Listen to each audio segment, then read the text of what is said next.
क्या सच में फ्रांस ने ऐसा दांव चला है जिससे भारत की वायु शक्ति की पूरी दिशा बदल सकती है? और क्या अब रूस एक बार फिर भारत के सबसे बड़े रणनीतिक साथी के रूप में सामने आने वाला है, या ये सिर्फ कूटनीतिक शतरंज की एक गहरी चाल है जिसे समझना अभी बाकी है? अगर आप जानना चाहते हैं कि राफेल की डील अचानक क्यों सवालों में आ गई, सोर्स कोड इतना बड़ा मुद्दा क्यों बन गया और इसका असर भारत की सैन्य स्वतंत्रता पर कितना गहरा पड़ सकता है, तो इस वीडियो को आखिर तक जरूर देखिए। अभी चैनल को लाइक कीजिए, सब्सक्राइब कीजिए और कमेंट में अपनी राय लिखिए, क्योंकि आज की चर्चा केवल एक फाइटर जेट की नहीं बल्कि भारत की सामरिक आत्मनिर्भरता की है। भारत की रक्षा नीति पिछले कुछ वर्षों में एक बड़े बदलाव के दौर से गुजरी है। एक समय था जब रूस भारत का सबसे बड़ा सैन्य आपूर्तिकर्ता माना जाता था। भारतीय वायुसेना के बेड़े का बड़ा हिस्सा रूसी तकनीक पर आधारित रहा, लेकिन समय के साथ भारत ने अपनी खरीद नीति को विविध बनाया और पश्चिमी देशों की ओर भी कदम बढ़ाए। इसी रणनीति के तहत फ्रांस के साथ राफेल सौदा हुआ, जिसने भारतीय वायुसेना को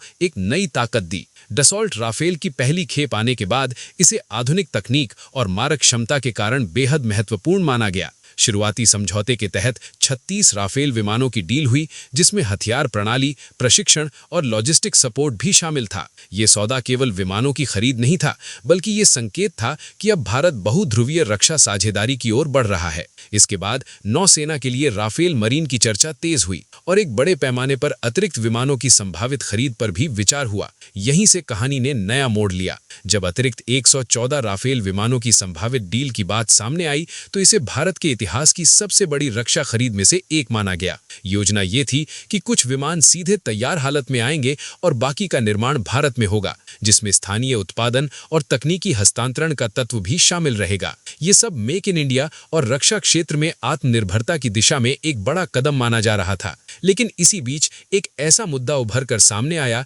जिसने पूरे समीकरण को बदल दिया: सोर्स कोड। सोर्स कोड को साधारण भाषा में समझें तो ये किसी भी आधुनिक लड़ाकू विमान का दिमाग होता है। यही वो डिजिटल प्रणाली है जो विमान के सेंसर, हथियार, रडार और इलेक्ट्रॉनिक युद्ध प्रणाली को नियंत्रित करती है। अगर किसी देश को इस कोड तक पहुंच मिलती है तो वो अपनी स्वदेशी मिसाइलें और हथियार उस विमान में एकीकृत कर सकता है, उसे अपनी जरूरत के अनुसार संशोधित कर सकता है और भविष्य में अपग्रेड भी कर सकता है। लेकिन अगर ये पहुंच ना मिले तो विमान का संचालन एक हद तक मूल निर्माता देश पर निर्भर हो जाता है। खबर ये सामने आई कि फ्रांस ने राफेल के महत्वपूर्ण इलेक्ट्रॉनिक सिस्टम और सोर्स कोड तक पूर्ण पहुंच देने से इनकार कर दिया है। यही वो बिंदु है जिसने भारत के रणनीतिक हलकों में चिंता पैदा की। सवाल ये उठता है कि यदि भारत इतनी बड़ी राशि खर्च कर रहा है तो क्या उसे पूर्ण तकनीकी नियंत्रण नहीं मिलना चाहिए? अगर भविष्य में किसी कारण से दोनों देशों के संबंधों में तनाव आता है तो क्या भारत अपने ही बेड़े के विमानों को स्वतंत्र रूप से संचालित और अपग्रेड कर पाएगा? ये स्थिति इसलिए भी संवेदनशील हो जाती है क्योंकि हाल ही में फ्रांस के राष्ट्रपति इमैनुअल मैक्रों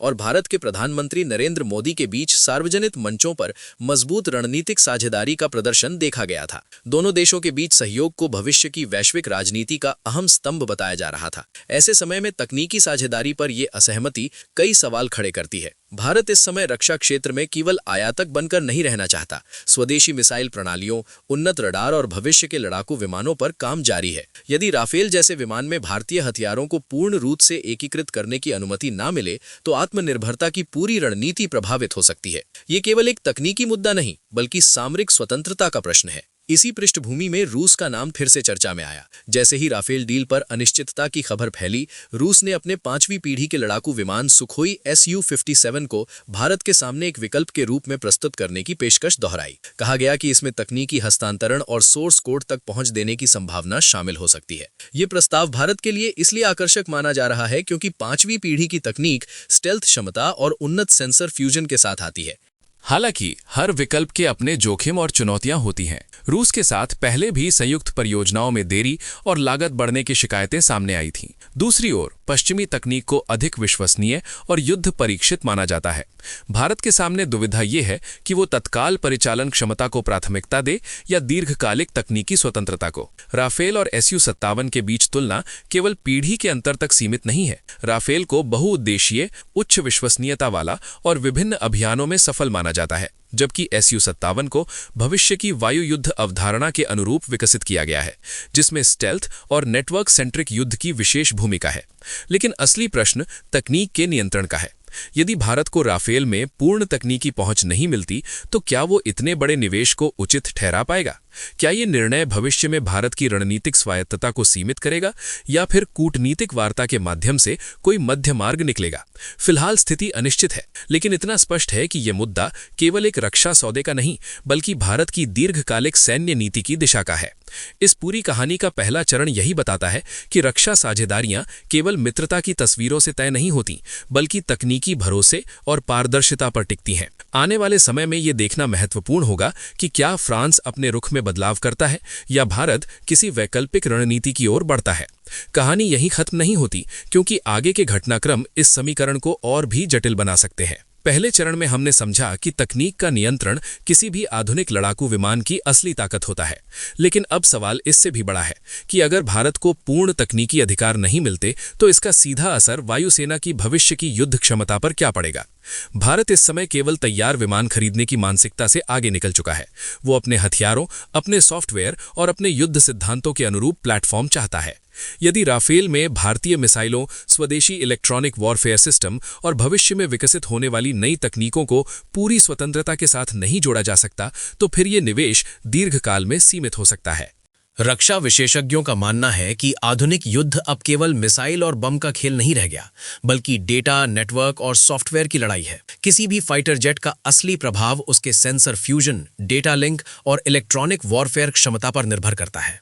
यदि इन प्रणालियों का मूल नियंत्रण निर्माता देश के पास रहे, तो खरीदने वाला देश पूरी तरह स्वायत्त नहीं माना जा सकता। यही कारण है कि सोर्स कोड का मुद्दा केवल तकनीकी बहस नहीं, बल्कि रणनीतिक संप्रभुता का प्रश्न बन चुका है। भारत जिस दौर में है, वहां आत्मनिर्भरता केवल नारा नहीं, बल्कि अनिवार्यता बन चुकी है। स्वदेशी एडवांस्ड मीडियम कॉम्बैट एयरक्राफ्ट कार्यक्रम पर काम चल रहा है, नई पीढ़ी की मिसाइलें विकसित हो रही हैं और रक्षा उत्पादन में निजी क्षेत्र की भागीदारी बढ़ाई जा रही है।